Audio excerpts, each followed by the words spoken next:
Hey everyone, this is मेघना and welcome back to my channel. तो अभी मैंने हिमांशु का लेक्चर चैनल पे कुछ वीडियोस देखे जो उन्होंने बनाए आचार्य प्रशांत के क्रिटिसिज्म में। तो उसमें काफ़ी सारी चीज़ें थी जो क्लियर करना बहुत ज़रूरी है उन लोगों को जो जानना चाहते हैं रिलीजन के बारे में, एथिज्म के बारे में। जैसा कि कहा उस पूरे वीडियो में हिमांशु ने अद्वैत वेदांत के बारे में।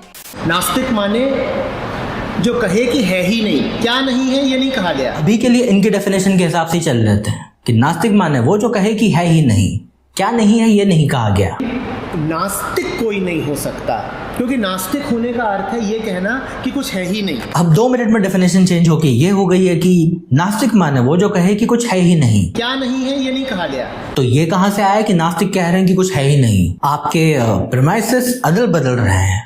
कहाँ चेंज हुई 2 मिनट में डेफिनेशन। ये कह रहे हैं कि 2 मिनट में डेफिनेशन चेंज हो गई और उन्होंने चेंज कर दिया और बोला कि है ही नहीं। अरे वो तो बोल रहे हैं ना कि नास्तिक वो हैं जो सोच रहे हैं कि कुछ है ही नहीं। अब वो क्या नहीं है, क्या है, वो आगे बताएंगे ऑब्वियसली वीडियो में। तो ये जो कह रहे हैं कि भी चेंज कर दिया, क्या चेंज कर दिया। और मुझे नहीं पता कि आचार्य प्रशांत जी से कौन सा ऐसा नास्तिक या एथिस्ट टकरा गया जिसने कहा हो कि मैं नास्तिक हूं और मेरा मानना है कि कुछ है ही नहीं। अरे कुछ है ही नहीं से क्या मीन कर रहे हैं वहां पे जो स्पीकर है, वो तो पहले जान लीजिए क्या नहीं है।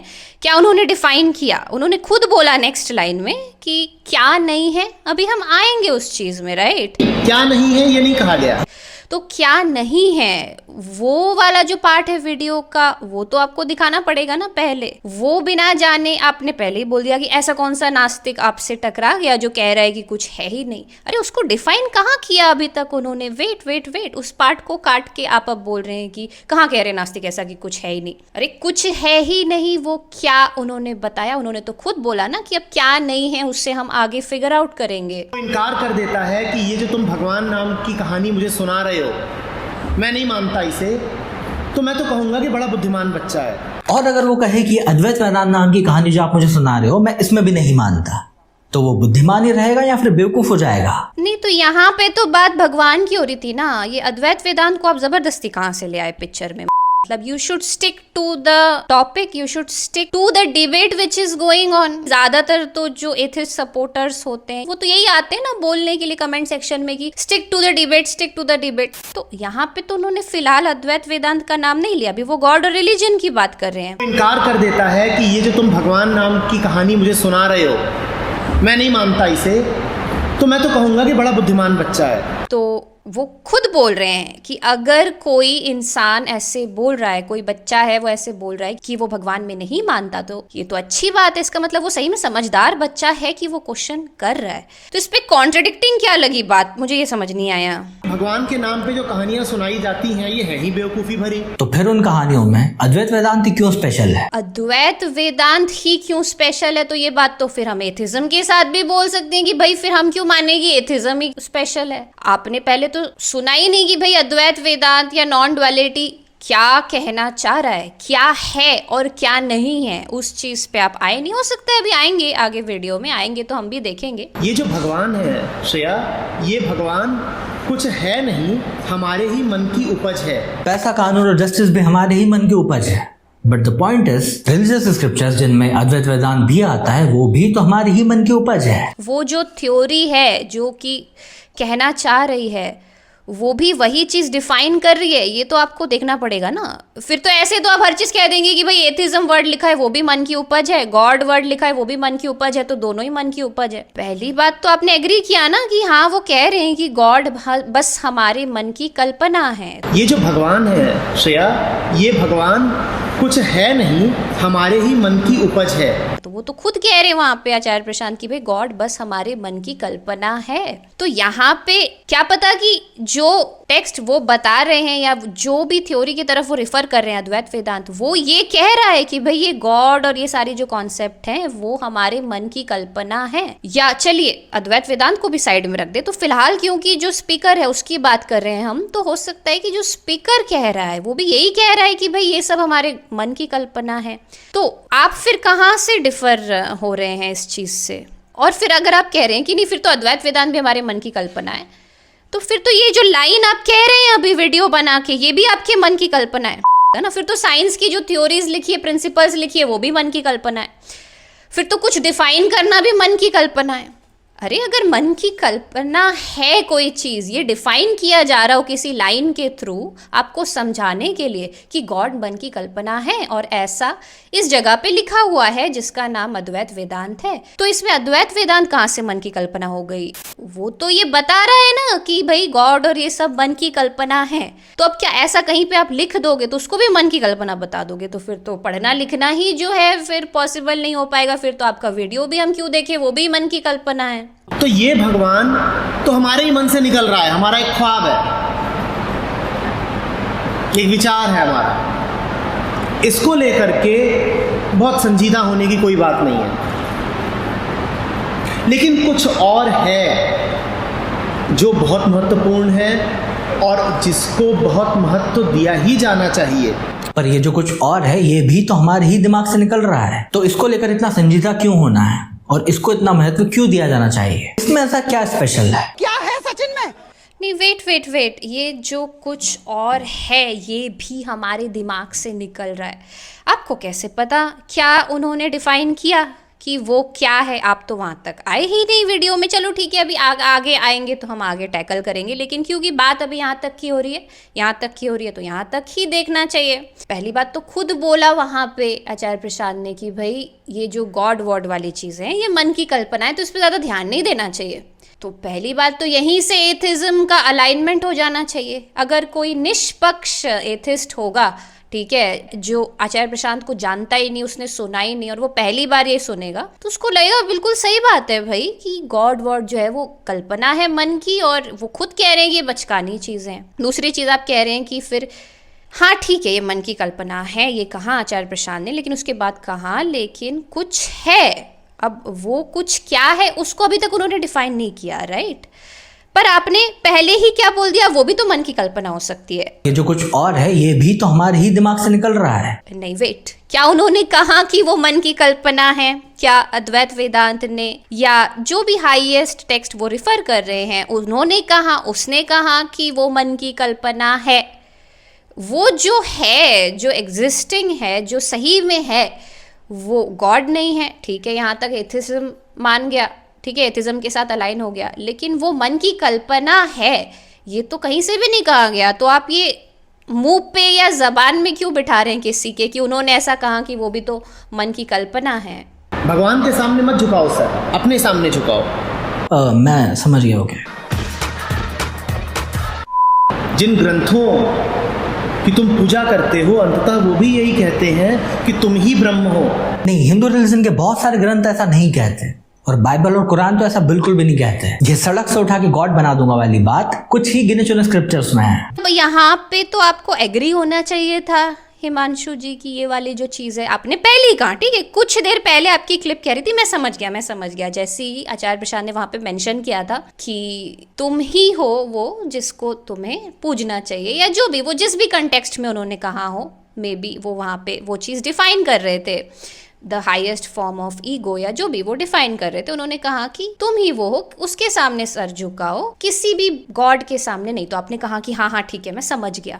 मैं समझ गया। ओके, नेक्स्ट ही लाइन में आपने क्या कहा कि नहीं लेकिन ये तो कुरान में नहीं लिखा है, बाइबल में नहीं लिखा है, कुछ ही टेक्स्ट में ये लिखा है। तो कुछ ही जो गिने चुने टेक्स्ट में लिखा है तो उसी में फिर अद्वैत वेदांत आ रहा है ना। तो जो आपका फर्स्ट पार्ट ऑफ क्वेश्चन था जहां से आपने वीडियो शुरू किया था कि अद्वैत वेदांत को स्पेशल क्यों माने, फिर उन कहानियों में अद्वैत वेदांत क्यों स्पेशल है, तो यही रीजन है। आपने खुद ही बोल दिया कि इसीलिए स्पेशल मानना है, क्योंकि बाकी जो रिलीजियस टेक्स्ट हैं वो ये नहीं कह रहे हैं।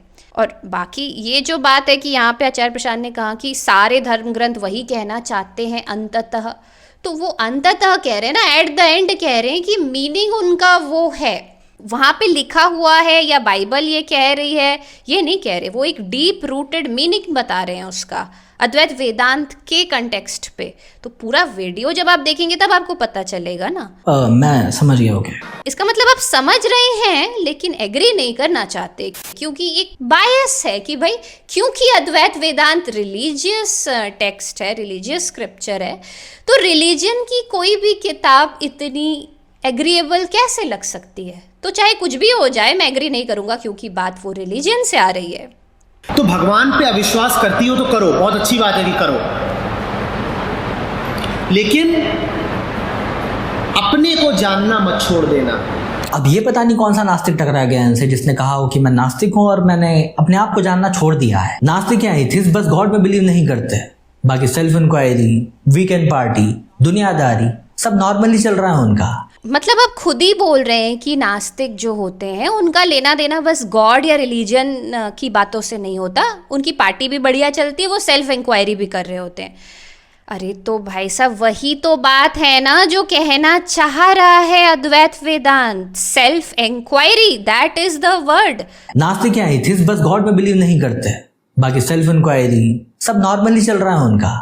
वही है रियल स्पिरिचुअलिटी, ट्रू रिलीजन। अगर आप रिलीजन क्या है ट्रू रिलीजन का मजाक उड़ाना छोड़ के बस उसके जो स्पिरिचुअल कंटेक्स्ट पे ध्यान देंगे तो उसका मतलब यही होता है। अध्यात्म का लिटरल मतलब ही वही होता है, अधिआत्म, खुद को जानना, अपने को जानना मत छोड़ देना। तो जो चीज़ आप कर ही रहे हैं तो इसका मतलब वो तो ऑलरेडी आपका पार्ट ही है। तो आप इंसान है तो वो करेंगे, भले ही आप नास्तिक हो चाहे आस्तिक हो। तो वही तो है ना स्पिरिचुअलिटी। कितना भी आप उसको इनकार कर लें, माने या ना माने, उससे उसकी डेफिनेशन तो नहीं बदल जाएगी।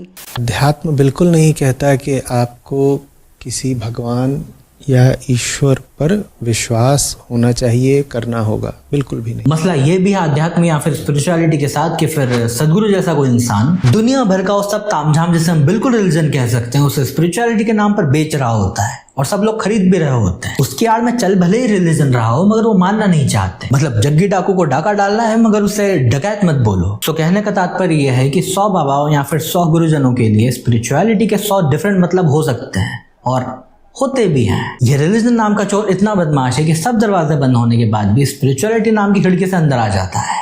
सबसे पहले मैं ही आया। नहीं, बिल्कुल हो सकते हैं। यहाँ पे आपकी बात चलो ठीक है, मैं समझ रही हूँ कि सदगुरु जो है वो ये चीज़ कर रहे हैं कि वो अध्यात्म के नाम पे स्पिरिचुअलिटी का सहारा लेके गलत चीज़ें फैला रहे हैं, ठीक है। रिलीजन का सहारा लेके भी मैं ये कहूँगी कि रिलीजन जस्ट बिकॉज आपके हिसाब से रिलीजन खराब है, आपने उसको नहीं समझा, तो इसका मतलब ये नहीं है कि रिलीजन वर्ड ही खराब है। लेकिन आपने जो पहला क्लिप ही दिखाया वहाँ पे आचार्य प्रशांत ने तो खुद बोला ना कि अध्यात्म ये बिल्कुल नहीं कहता कि आप किसी गॉड पे मानो, और अध्यात्म ही नहीं रिलीजन भी ये नहीं कहता कि आप किसी गॉड पे ही मानो। तो पहली बात तो कि अध्यात्म वर्ड को ही खराब बोल देना या रिलीजन वर्ड को ही खराब बोल देना, ये कहाँ से हो गया? जब एक रिलीजियस फिलॉसफी ही एथिज्म को प्रमोट कर रही है तो फिर तो एथिज्म भी उसका पार्ट ही हो गई, फिर तो रिलीजन का पार्ट हो गई एथिज्म। एथिज्म का तो लेना देना गॉड से है, रिलीजन से तो नहीं है। जस्ट बिकॉज आपको ऐसा लग रहा है कि एथिज्म का लेना देना रिलीजन वर्ड से है या स्पिरिचुअलिटी वर्ड से है, तो इसका मतलब ये फैक्ट तो नहीं हो जाएगा ना। क्योंकि जो एथिज्म एक्चुअली में है, जहाँ से उसका ओरिजिन है, एज ऑफ एनलाइटनमेंट के बाद जो एथिज्म वर्ड जो है पूरा फैला है, तो वो तो खुद ही है एज ऑफ एनलाइटनमेंट, जहाँ पे इंसान खुद विजडम की तरफ झुका है। बहुत सारे फिलोसोफर्स आए हैं जिन्होंने विजडम की बातें बताई हैं, तो उसमें तो सीधा सीधा रिलेशन ही एथिज्म से आ रहा है फिलोसफी का। तो जहाँ पे खुद आप ही का जो रिलीजन है वो एथिज्म को प्रमोट कर रहा है, उसमें ऐसे बहुत सारी फिलॉसफीज हैं जो एथिज्म को प्रमोट कर रही है, तो एथिज्म रिलीजन से कहाँ से अलग हो गया, ये बात आप मुझे ज़रा बताइए। और जहाँ तक बात है सदगुरु की, तो सदगुरु जो कर रहे हैं वो कहीं से भी ना ही अध्यात्म है और ना ही रिलीजन।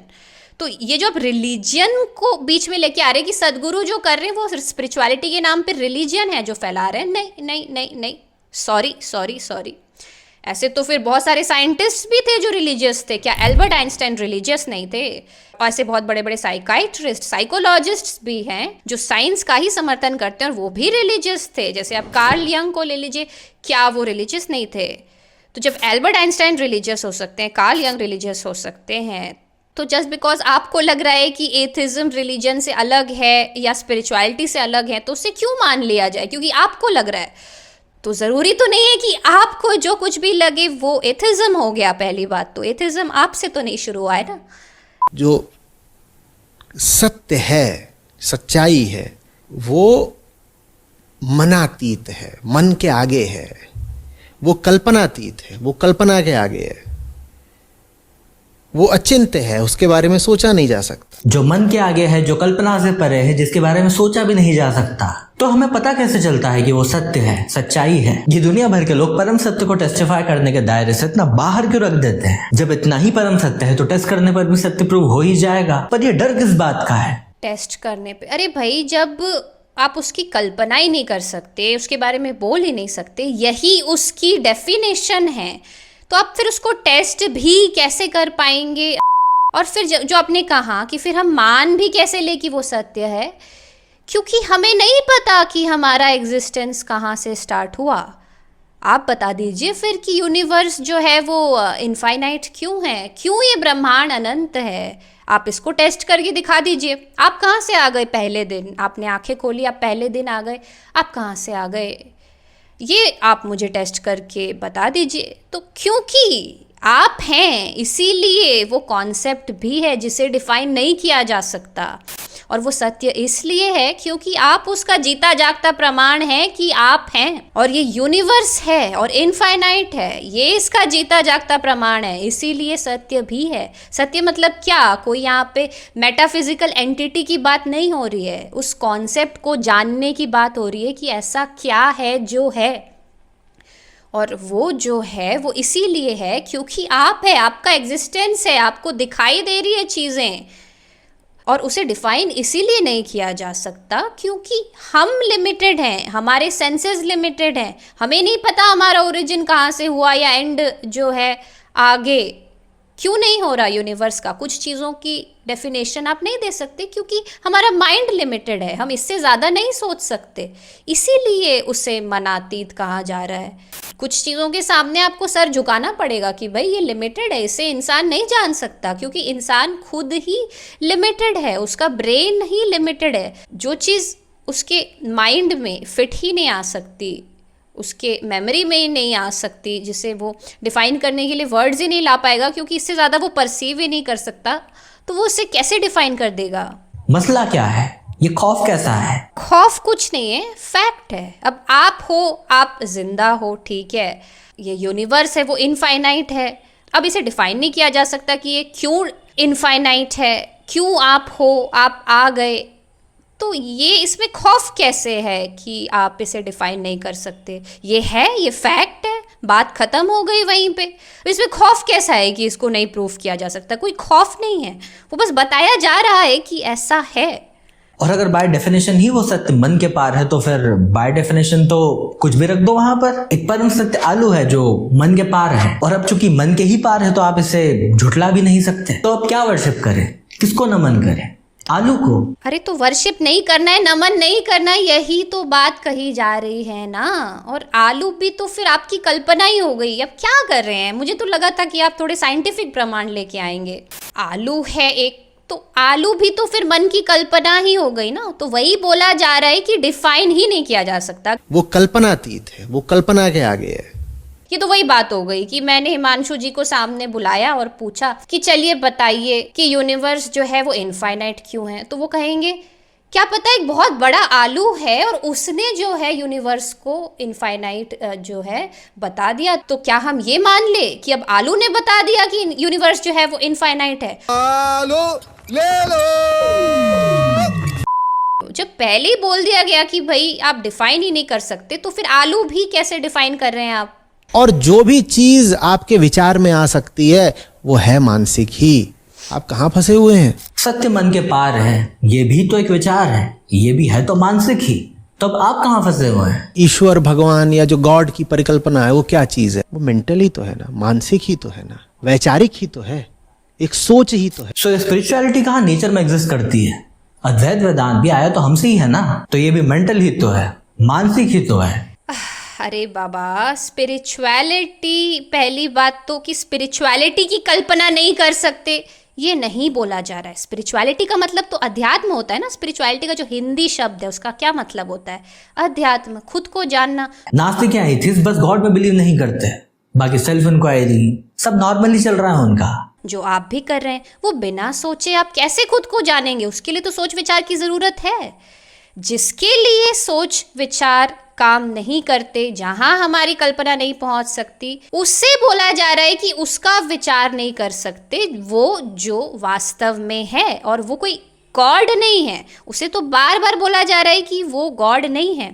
तो मुझे समझ नहीं आ रहा कि यहाँ पे फिर बार बार आप उसी एफोरिज्म को क्यों कॉन्ट्रडिक्ट करने पे तुले हुए हैं कि लेकिन तो फिर हर चीज़ माइंड से ही आ रही है, माइंड से ही आ रही है। तो एग्जैक्टली हर चीज़ माइंड से आ रही है, तो इसीलिए वो जो है सत्य, ट्रुथ, जिसे भी बोल लीजिए, वो डिफाइन नहीं की जा सकती, क्योंकि हर वो चीज़ जो इंसान डिफाइन कर दे, चाहे वो आपका वीडियो ही क्यों ना हो, चाहे वो कोई भी चीज़ हो जो अटर भी कर दे या इमेजिन भी कर दे, वो आ तो माइंड से ही रही है ना। तो वही तो बोला जा रहा है कि वो है जिसे हम डिफाइन ही नहीं कर सकते। तो विच प्रूव्स दैट एफोरिज्म, राइट? वैचारिक ही तो है, एक सोच ही तो है। कल को अगर ह्यूमन सिविलाइजेशन खत्म हुई तो रिलीजन के साथ अध्यात्म भी कहीं दफन हो जाएगा। तो ठीक है, ह्यूमन सिविलाइजेशन खत्म हुई तो फिर अध्यात्म की जरूरत भी क्यों पड़ेगी? ह्यूमन सिविलाइजेशन है तभी ह्यूमन को खुद को जानने की जरूरत पड़ रही है ना। नास्तिक या एथिस्ट बस गॉड में बिलीव नहीं करते, बाकी सेल्फ इंक्वायरी सब नॉर्मली चल रहा है उनका। बाकी सेल्फ इंक्वायरी सब नॉर्मली चल रहा है उनका, क्योंकि ह्यूमन बीइंग इतना ज़्यादा इवॉल्व्ड बीइंग है कि उसे अपनी ही इंटेलिजेंस समझ नहीं आती, और वो ऐसे स्टेप्स ले बैठता है कि खुद ही के डिस्ट्रक्शन का, खुद ही के मेंटल हेल्थ को बिगाड़ने का कारण बन जाती है, जिस वजह से उसे खुद को जानना ज़रूरी होता है, क्योंकि उसे दुख महसूस होता है। अपने दुख से दूर जाने के लिए, दुख को दूर करने के लिए, इसीलिए होता है अध्यात्म। तो अगर ह्यूमन सिविलाइजेशन खत्म हो गई तो जो कोई भी सिविलाइजेशन आएगी, अगर वो मेंढकों की होगी फॉर एग्जांपल, जो कम इवॉल्व्ड है ह्यूमन बींग्स से, तो उनको दुख भी नहीं होगा, तो उनको अध्यात्म की क्यों ज़रूरत पड़ेगी? अध्यात्म की बात ही हम इसलिए कर रहे हैं क्योंकि ह्यूमन सिविलाइजेशन है, राइट? तो अभी फैक्ट की बात कीजिए, जब ह्यूमन सिविलाइजेशन खत्म हो जाएगी तब की तब देखेंगे। आप फैक्ट से बाहर क्यों जा रहे हैं? आप तो इमेजिनेशन में एंटर कर रहे हैं हिमांशु जी। आप खुद कह रहे हैं कि भाई गॉड की इमेजिनेशन को मत मानो, ये तो कहीं सुनाई बातें हैं। तो फिर आप खुद क्यों ऐसी इमेजिनेशन के तर्क दे रहे हैं जो अभी एग्जिस्ट ही नहीं कर रही? इस बात से नास्तिकों को प्रसन्न होने की कोई आवश्यकता नहीं है, क्योंकि नास्तिकों की नास्तिकता भी कहाँ है? उसी घेरे के भीतर है। आस्तिकों की आस्तिकता, नास्तिकों की नास्तिकता, दोनों एक घेरे में बंद है, और उस घेरे से बाहर कौन है? ऑफ कोर्स हम अध्यात्म वाले। तो वही तो बताया जा रहा है। मुझे समझ नहीं आ रहा कि अपनी ही बातों को कॉन्ट्रडिक्ट कर रहे हैं बार बार हिमांशु जी यहाँ पे। अब वही तो बता रहे हैं ना आचार्य प्रशांत भी यहाँ पे कि आस्तिकों को भी खुश होने की ज़रूरत नहीं है, नास्तिकों को भी खुश होने की ज़रूरत नहीं है, क्योंकि सब उस दायरे में है कि हम नहीं डिफाइन कर सकते उस चीज़ को जो है, जो ट्रुथ है, उसे हम अपनी इमेजिनेशन में नहीं ला सकते। चाहे आप आस्तिक हो या नास्तिक हो, दोनों घेरे में आते हैं, क्योंकि आप इंसान हैं, और अगर आप इंसान हैं तो आप दुख से मुक्ति चाहेंगे, और दुख से मुक्ति के लिए आपको सेल्फ इंट्रोस्पेक्शन करना पड़ेगा, खुद को और जानना पड़ेगा। जो आपने खुद ही कहा था अभी 1-2 क्लिप्स पहले कि भाई नास्तिकों की तो पार्टी भी अच्छी चल रही होती है, और नास्तिक जो हैं वो अपने आप को जान भी रहे होते हैं। तो वही तो बात है कि चाहे नास्तिक हो चाहे आस्तिक हो, दोनों ही इंसान है, तो वो खुद को जानेंगे, क्योंकि वो दुख है, उससे दूर जाने के लिए वो खुद को जानेंगे, और यही प्रोसेस है स्पिरिचुअलिटी। तो चाहे आप नास्तिक हो या आस्तिक हो, ये जो जानने की प्रक्रिया है ये तो चल ही रही है। तो स्पिरिचुअलिटी तो है ही इनबिल्ट आप में, तो आप कितना भी उसे नकार ले, आप उसे खुद से दूर तो नहीं कर सकते, क्योंकि फैक्ट तो यही है कि डेफिनेशन ही है रियल स्पिरिचुअलिटी की, बाय डिफ़ॉल्ट डेफिनेशन ही है खुद को जानना, जो एक आस्तिक भी कर रहा है और नास्तिक भी कर रहा है। तो दोनों आ गए ना सेम घेरे में। तो वही तो बताया जा रहा है यहाँ पे। और ये कह कौन रहा है? हम ही कह रहे हैं। ये सब एक बॉक्स में है, बस हम ही आउट ऑफ द बॉक्स हैं। ये सब झूठ है, परम सत्य बस हमें पता है। और ये कौन बोल रहा है? हम ही बोल रहे हैं। किसने बोला कि हम ही आउट ऑफ द बॉक्स है?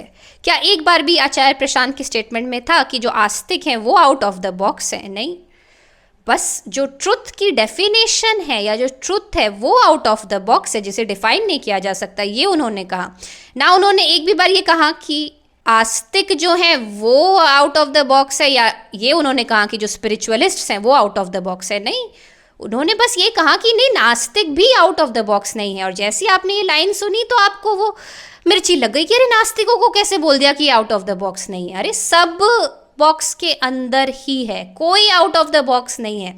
मतलब आपकी सत्यता की पुष्टि भी आप ही करोगे? खटाखट अपने आप को मैं सत्यापित करे जा रहा हूँ। कहाँ सत्यापित किया? सत्य को तो बोला कि सत्य को डिफाइन नहीं किया जा सकता, तो खुद को कैसे सत्यापित कर दिया? आपको डिफाइन नहीं किया जा सकता, ये कहाँ से बोल दिया? तो खुद को कैसे सत्यापित कर दिया? यहाँ पे सत्य को बोला ना कि उसे डिफाइन नहीं किया जा सकता। ये तो नहीं बोला कि आप जो हैं वो सत्य हैं, ये तो नहीं बोला यहाँ पे।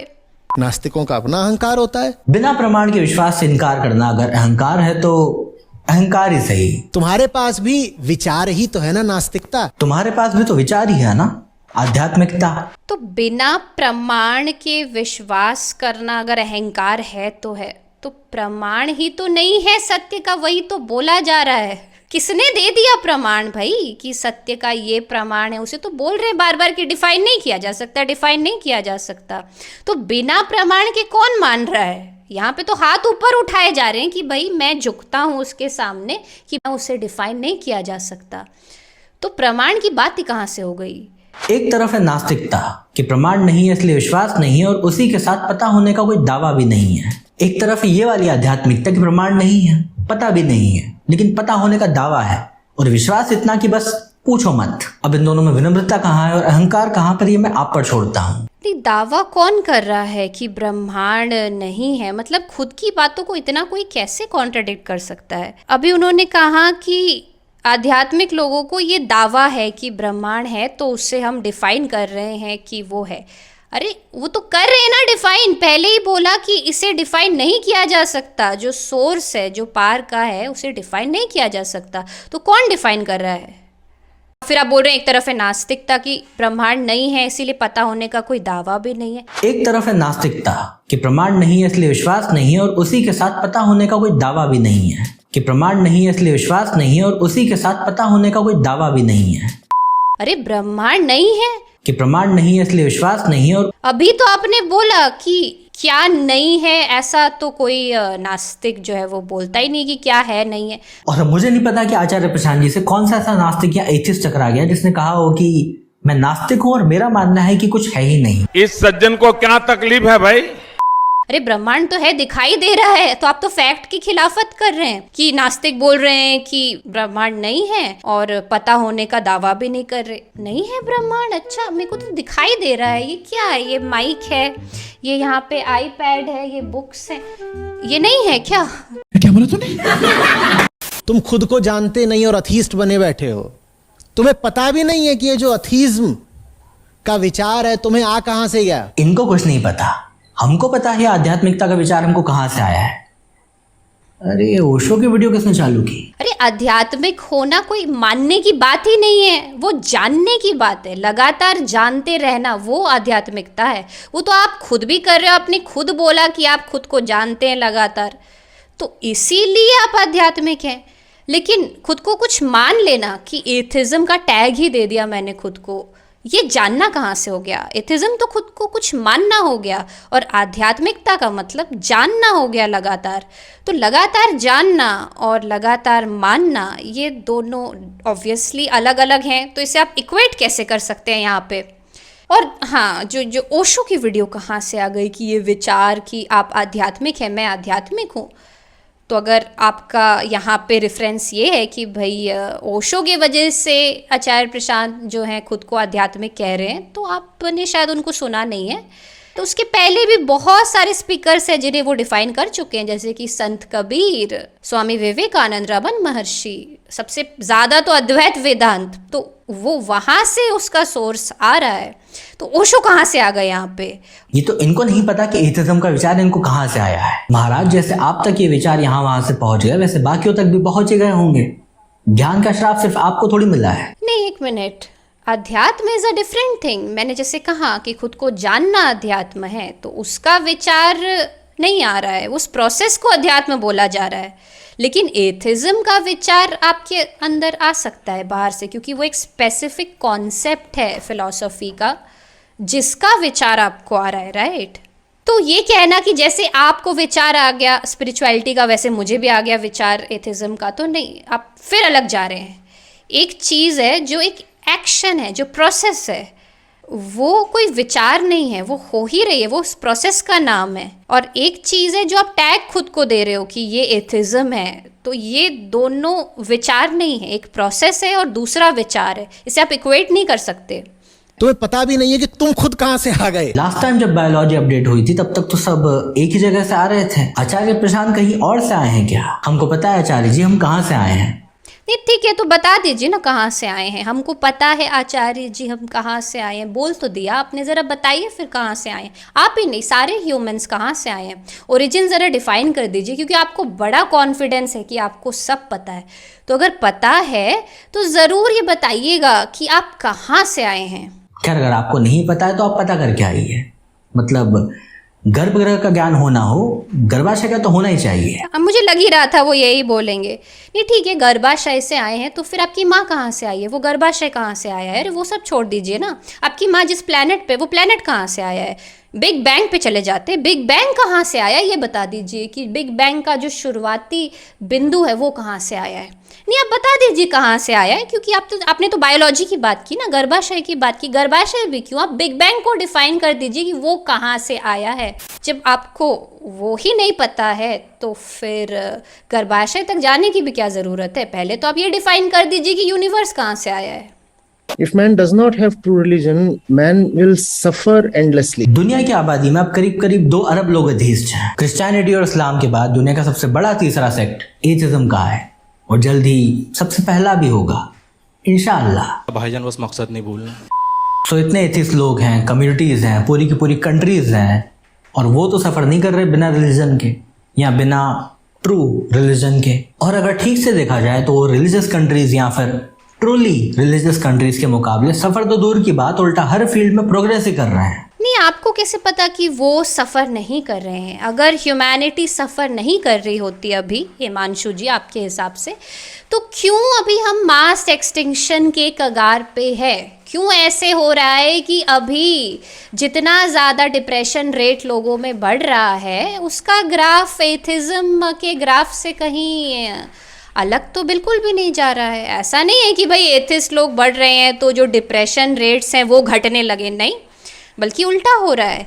जैसे जैसे ह्यूमैनिटी और आगे बढ़ रही है, जैसे जैसे क्लाइमेट चेंज एक्सपोनेंशियली आगे बढ़ रहा है, डिप्रेशन रेट्स भी लगातार लोगों में बढ़ रहे हैं, लोगों का दुख जो है वो लगातार बढ़ रहा है।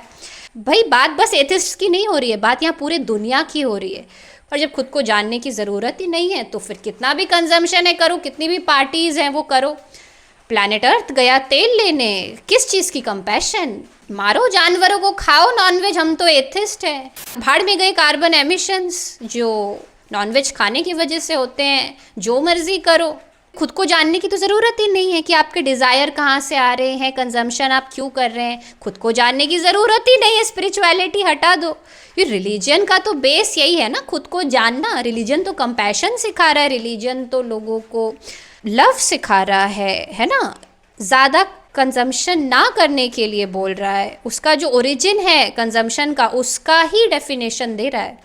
तो उसकी क्या ही ज़रूरत है, सब कुछ कट कर दो और एक काम करो, फिर वो जो लूप है इनफाइनाइट जो चलते जा रहा है क्लाइमेट चेंज का, उस पर तेज़ी से एंटर कर दो। और फिर भी खुद को जो है ब्लाइंड कर दो ये बोल के कि अरे कहाँ दुनिया बर्बाद हो रही है, देखो सब खुश हैं, एथिज्म की तादाद बढ़ रही है और लोग भी खुश हैं। पूरा क्रिएशनिज्म है कि एक भगवान है, इसका वेदांत से दूर दूर तक कोई संबंध नहीं है। वेदांत में ना कोई भगवान है ना कोई ईश्वर है, चेतना मात्र है। वेदांत का कोई संबंध नहीं होगा मान लेते हैं, मगर वेदों का तो है, स्मृतियों का तो है, पुराणों का तो है। कोई गॉड है जिसने दुनिया बनाई, जो उसे चला रहा है, का संबंध रिलीजन के इतने छोटे पार्ट से नहीं होगा, मगर रिलीजन के इतने बड़े, इतने मेजर पार्ट से तो है। और इन कथावाचकों के लाखों करोड़ों फॉलोअर्स का रिलीजन तो इन्हीं स्मृतियों से, इन्हीं पुराणों से चलता है। तो अगर उन्हें नकारा जा सकता है तो इसे क्यों नहीं।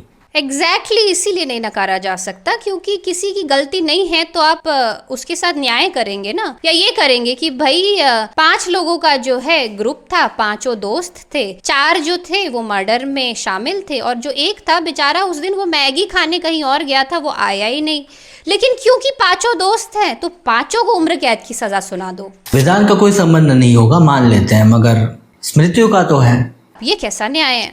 आपने खुद कहा कि ठीक है वेदांत उस चीज की बात नहीं करता कि क्रिएटर गॉड की, लेकिन स्मृति तो करते हैं, पुराण तो करते हैं, वेद तो करते हैं। आपने खुद कहा कि ठीक है वेदांत नहीं करता मान लेते हैं, लेकिन वेद तो करते हैं, स्मृति तो करते हैं, पुराण तो करते हैं, तो फिर वेदांत को क्यों ना नकारे? एग्जैक्टली इसी रीजन से कि वो नहीं बात करते। और वेदांत कोई पार्ट नहीं है वेदों का, वेदांत समरी है, ऊंचा शिखर है, वो क्रीम है जो एक रूल है कि भाई वो ट्रू है ही। अब वेदों की जो बाकी बातें हैं जो वेदांत सम्मत है उन्हें मानी जानी चाहिए, और जो वेदांत सम्मत नहीं है उन्हें रिजेक्ट किया जाना चाहिए।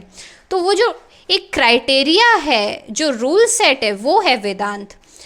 तो ये कहाँ से हो गया कि भाई बाकी जो वेद हैं, बाकी जो स्क्रिप्चर्स हैं, वो क्योंकि जो रूल्स है उसके साथ अलाइन नहीं हो रहे तो हम रूल्स को ही खारिज कर देते हैं। और अगर इसे स्वीकारा जा सकता है तो उन्हें क्यों नहीं? इसमें कौन से हीरे जड़े हैं कि जस्ट बिकॉज ये आजकल की मॉडर्न सोच के साथ थोड़ा तालमेल बिठा पाता है। नहीं, मॉडर्न सोच के साथ तालमेल बिठा पाता है वेदांत, इसीलिए इसे नहीं ठुकराना, ऐसा कुछ नहीं है। कोई मॉडर्न सोच नहीं है ये जो तब पता था उनको कि भाई मॉडर्न सोच क्या होने वाली है। ये टाइमलेस सोच है, जो इंसान का जो नेचर है अगर वो रहेगा तो ये रहेगी। इंसान का ईगो रहेगा, माइंड रहेगी, ये दुनिया भी रहेगी। तो चाहे दुनिया मॉडर्न हो या पास्ट में चली जाए, वो ईगो तो वैसे ही वर्क करेगा ना, उसकी डिज़ायर्स, उसकी वृत्तियाँ वो तो वैसे ही वर्क करेगी। जब तक ह्यूमन है, उसका ब्रेन है, तो उसकी जो चीज़ें हैं वो भी आसपास की वैसी वर्क करेगी। तो इसीलिए उसे टाइमलेस बोला जा रहा है, इसीलिए नहीं बोला जा रहा वेदांत को एक्सेप्ट करने की वो मॉडर्न चीज़ों से तालमेल बिठाता है। तो यहाँ पे ही आपका कॉन्सेप्ट हिला हुआ है कि भाई उसे क्यों टाइमलेस बोला जा रहा है। टाइमलेस बोला जा रहा है, मॉडर्न है ये नहीं बोला जा रहा है, दोनों में फ़र्क है। टाइमलेस का मतलब होता है कि जो चीज़ बदलती नहीं, चाहे कोई भी काल आ जाए, वो जो एफोरिज्म है वो वैसे ही रहेंगे, वो एप्लीकेबल रहेंगे। जैसे ये फॉर एग्जांपल कि सत्य को डिफाइन नहीं किया जा सकता, वो रियल टाइम है, तो ये तो हर काल में वैलिड रहेगा ना। इसमें मॉडर्निटी कहाँ से आ गई बीच में? तो ये जगत कहाँ से आ रहा है? ये आपकी चेतना से आ रहा है। आपको दिख रहा है इसलिए है। नहीं, आपको नहीं दिख रहा है तब भी ये है। आप अगर नींद में है या बेहोश है तब भी ये है। आप अगर मर भी चुके हैं तब भी ये है। अरे इतना बड़ा स्टेटमेंट आपने दे दिया, आपने इस दुनिया को ऑब्जेक्टिव रियलिटी बता दी बिना कोई साइंस प्रिंसिपल डिस्क्राइब किए। यहाँ तो आप सीधा सीधा जो क्वांटम फिजिक्स है उसके रूल्स को वायलेट कर रहे हैं। आपने कह दिया कि दुनिया जो है ऑब्जेक्टिव है और आप नहीं भी रहेंगे, आप अगर मर भी जाएंगे तो भी ये रहेगी। नहीं, आपको नहीं दिख रहा है तब भी ये है। आप अगर मर भी चुके हैं तब भी ये है। मतलब इतनी बड़ी बात कोई पर्सन कह रहा है बिना साइंस की थ्योरीज दिखाए, बिना साइंटिफिक प्रमाण दिए कि आप नहीं भी रहेंगे तो भी ये दुनिया रहेगी। क्या प्रूफ है इस बात का? और फिर आप कह रहे हो कि आप साइंस के पक्ष में हो, तो मतलब मॉडर्न साइंस के अंदर नहीं आता क्या? जब मॉडर्न साइंस के प्रिंसिपल्स, जो रिसेंट नोबेल प्राइज मिला हुआ है जिस फील्ड को, क्वांटम मैकेनिक्स, वो खुद बोल रहा है कि दुनिया की ऑब्जेक्टिविटी पे उन्हें शक है, क्योंकि हर एक्सपेरिमेंट में एक ऑब्जर्वर के इंट्रोडक्शन से जो पूरा का पूरा एक्सपेरिमेंट है वो अपने रिजल्ट्स चेंज कर दे रहा है। तो दे आर डाउटिंग कि this world is objective because according to them it could be subjective also. तो आप खुद पूरे मॉडर्न साइंस को ही यहाँ पे तो ठुकरा रहे हैं और आप कह रहे हैं कि आप साइंस के समर्थक हैं।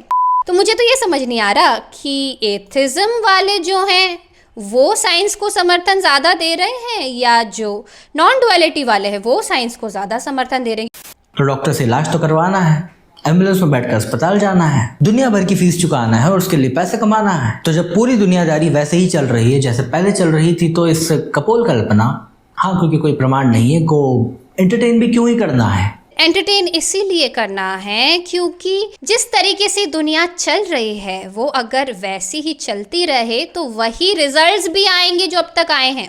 अगर जैसे दुनिया चल रही है कि भाई अपना काम वाम करो, पार्टी वार्टी करो, वीकेंड में जो मर्जी वो खाओ, जैसे कंजम्पशन कर रहे हो वैसे करो और एक नॉर्मल लाइफ जियो, अगर वैसे ही जीना सही रहता है हिमांशु जी, तो ये दुनिया इतनी बुरी हालत में क्यों होती है अभी? क्या आपको नहीं पता कि ग्लोबल टेम्परेचर्स कितना राइज कर रहे हैं, हर साल राइज कर रहे हैं, एक एक्सपोनेंशियल गति से राइज कर रहे हैं? क्या आपको नहीं पता कि दुनिया में जो क्लाइमेट कैटेस्ट्रॉफी है वो एक बढ़ता और लगातार बढ़ता हुआ फैक्ट है जो अब सामने आ रहा है अपने बहुत ही ज़्यादा हॉस्टाइल रूप लिए हुए? अगर दुनिया सही चल रही होती जैसे अब तक चलती आई है तो फिर दुनिया की हालत क्यों होती? क्यों ऐसे हो रहा है कि दुनिया रोबोटिक होते जा रही है कि ऑफिसेज में आप जाके देख लो, लोग मैकेनिकल काम कर रहे हैं, उन्हें खुशी नहीं हो रही है अपने काम से। वो अपना काम तो कर रहे होते हैं लेकिन एक मरे हुए इंसान की तरह जो बस एक इंस्ट्रक्शन फॉलो कर रहा है, उनमें कोई जान ही नहीं है, अंदर लव कंपैशन मरते जा रहा है लोगों का। लोगों को साइकोलॉजिस्ट्स की, साइकाइट्रिस्ट्स की ज़रूरत पड़ती जा रही है। जैसे जैसे क्लाइमेट चेंज वर्स हो रहा है, इंसान के अंदर का जो पूरा स्ट्रक्चर है वो भी बिखर रहा है, वो अंदर से भी डिप्रेशन में आ रहा है, जिस वजह से वो बाहर भी और कंज्यूम कर रहा है, प्रकृति को भी बर्बाद कर रहा है। तो इसीलिए एंटरटेन करना है स्पिरिचुअलिटी को, क्योंकि जब तक आप खुद को नहीं जानोगे, स्पिरिचुअलिटी भी बोल रही हो ना तो बहुत क्लीशे वर्ड लग रहा है, अध्यात्म बोल लेते हैं, खुद को जानना या सेल्फ नॉलेज जैसा आचार्य प्रशांत कहते हैं कि खुद को जानना। तो अगर आप खुद को ही नहीं और जानोगे और जैसे अब तक चलते आया है उन्हीं स्क्रिप्ट्स को फॉलो करते रहोगे, उन्हीं पैटर्न्स को फॉलो करते रहोगे जो आपके एल्डर्स ने आपको बता दिए, तो फिर कुछ नहीं बदलेगा। तो फिर आप इस क्लाइमेट चेंज की घटना को रिवर्स भी कैसे करोगे और लोगों को इस रोबोटिक लूप में और फंसने से भी कैसे बचाओगे? तो इसीलिए तो और ज़्यादा ज़रूरत उल्टा हो जा रही है सेल्फ नॉलेज की। अगर इंसान खुद को ही नहीं जानेगा तो वो अपने कंजम्पशन को भी कैसे समझेगा? मैं कह देता हूँ दुनिया है, और दुनिया है तो किसी भगवान ने बनाई, ऊपर आसमान पे बैठा है। तो वेदांत कह रहा है इस तरह की बाल कहानियों के लिए कोई जगह नहीं है। वेदांत ये नहीं कहता कि अपने एक्सपीरियंसेस पर भरोसा ना करके दुनिया को रियल ना मानना, और भले ही ये बात भी अपने एक्सपीरियंस से ही निकली हो मगर इसे परम सत्य मानना ये अपने आप में एक बाल कहानी हो सकती है। वेदांत ऐसा नहीं कहता, पुराना हो गया है ना, अब तो अपडेट भी नहीं हो सकता। खैर यही मसला है मुझे धार्मिक किताबों के साथ कि उनमें अपडेट पॉसिबल नहीं है। नहीं, अपडेट ठीक है धार्मिक किताबों में पॉसिबल नहीं है, लेकिन बात यहाँ पे एक जीते जागते इंसान की हो रही है ना हिमांशु जी, तो यहाँ पे फ़र्क है। अगर आप आचार्य प्रशांत के रिसेंट कोर्स को देखोगे तो वो जो एपी फ्रेमवर्क पढ़ा रहे हैं या जो उनकी फ़िलॉसफी पढ़ा रहे हैं वो तो लगातार अपडेट ही हो रही है। उनके करिकुलम में ये बताया ही जा रहा है कि उनकी जो फ़िलॉसफी है वो लगातार अपडेट हो रही है और इसीलिए उसे एक रियल टाइम ऐप में डाल दिया गया है क्योंकि वो लगातार अपडेट हो रही है। तो हाँ, रिलीजियस टेक्स्ट भले ही अपडेट नहीं हो सकती, लेकिन क्योंकि आप यहाँ पे बात उनकी कर रहे हैं तो ऐसा नहीं कि उनकी फ़िलॉसफी अपडेट नहीं हो रही है, क्योंकि वो एक जीते जागते इंसान है। तो जैसे जैसे वो अपनी फ़िलॉसफी बता रहे हैं वो अपडेट हो रही है। तो अगेन फिर आप एक कॉन्ट्रडिक्शन यहाँ पे दे रहे हैं जिसका कोई सेंस नहीं बैठ रहा। बट ठीक है, अभी भी बहुत सारे तर्क हैं जो बाकी हैं, जिससे हम जो वीडियो है उसके अगले पार्ट में लेंगे, इसी वीडियो के अगले पार्ट में, वरना ये वीडियो बहुत लंबी हो जाएगी। तो ठीक है, मिलते हैं इसी वीडियो के अगले पार्ट में।